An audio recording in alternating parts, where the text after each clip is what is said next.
While we're currently decades removed from the golden age of puzzle platformer collectathons, that doesn't necessarily mean the genre's dead. We're barely a week away from one of Nintendo's classics fisting its way back into your life. But another title in this genre is already here and ready to use the mystical power of the swap to flip your bad times to good times, so let's check out Ruffy and the Riverside. Dive into the role of Ruffy, a strange little bear person in a hood and caped with white-gloved hands ready to crack some skulls and a wide-open mouth so large you won't even know it's a mouth until halfway through the game. But Ruffy isn't just a regular jumping, punching, and befriend gliding creature roaming this colorful 3D world of 2D people. He also has the power to grab the very essence of any object in the world and launch it with fastball precision at another object, giving it those attributes. Whether you're turning a waterfall into vines you can climb on, changing metal boxes into wooden ones you can break, swapping the colors of giant mushrooms, or temporarily turning all of the oceans in the world into lava, destroying all sea life and anyone that happened to be swimming, just so you can gain access to this random cave, you'll find your unique power has plenty of uses.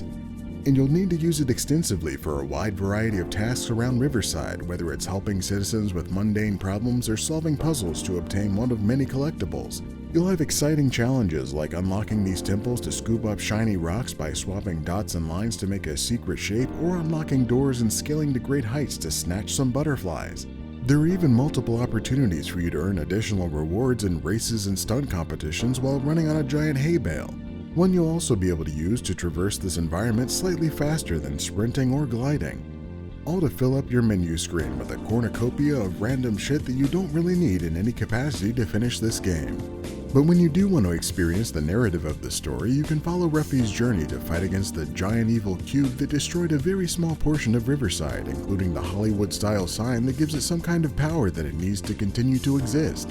And you'll travel to the far corners of this world to discover and obtain each and every one of the giant letters in the town's name to replace it, taking on tasks like navigating a confusing playing card-themed forest maze, reviving a giant talking tree by restoring color to a grayscale environment, and spying on ghost judges to better decorate a grave will reward you with those coveted characters, all while basking in a narrative told through a small novel's worth of dialogue describing everything that everyone is doing, will do, or has ever done in the realm of Riverside. Ruffy and the Riverside, the monotonous magic of a collectathon with the innovative imagination of reshaping the world by throwing magical bullshit at it.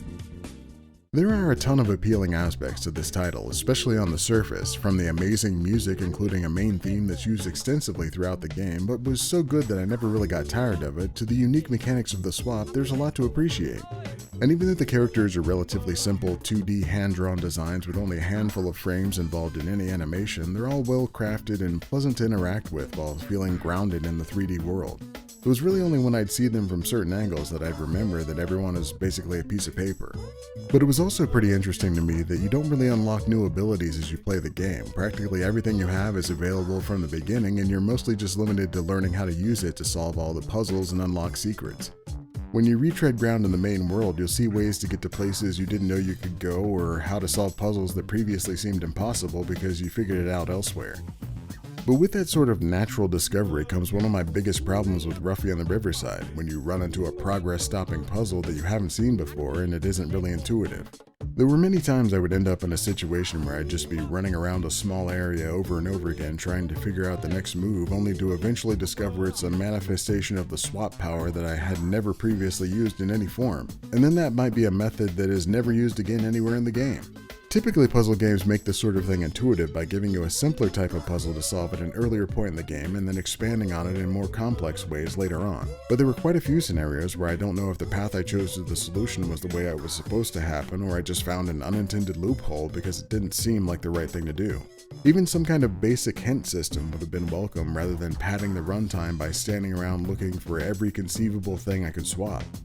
Stalling out a game that has such linear levels takes a lot of steam out of the experience, and when it also buries you with a ridiculous amount of dialogue and a story that culminates in a weird, layered ending that makes very little sense, fighting for that finish line seems less and less appealing. I don't think Ruffy and the Riverside is a bad game, but despite the strong start, it lost its luster well before I was underwhelmed by the ending, so that's why it's getting the abbreviated score of okay. But if you'd like to be underwhelmed by some hot takes, warm satire, and tepid commentary, like this video and join the Underwhelmed Army Patreon with Adam Watke and check out more abbreviated reviews.